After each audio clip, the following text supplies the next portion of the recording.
नमस्कार मित्रांनो, स्वागत आहे आपलं विजेता न्यूज या यूट्यूब चॅनलवर। मुंबई गोवा महामार्गावर वाशी नाका परिसरात सिलेंडरने भरलेल्या एका छोट्या पिकअप टेम्पोला अचानक भीषण आग लागली। क्षणात टेम्पो पेटला आणि पाहता पाहता सिलेंडर एकामागे एक फुटू लागले। धडाधड स्फोट, आकाशात आगीचे लोळ, रस्त्यावर एकच गोंधळ।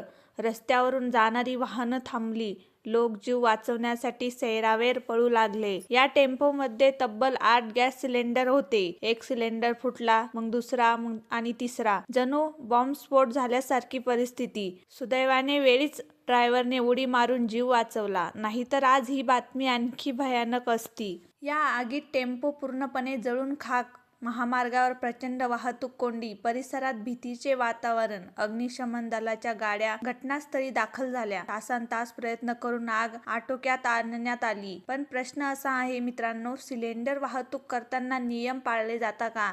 आपल्या निष्काळजीपणामुळे कुणाचा तरी जीव जाणार का? आज बचाव झाला, पण उद्या? हा व्हिडिओ जास्तीत जास्त शेअर करा। तुमचं मत कमेंटमध्ये नक्की लिहा।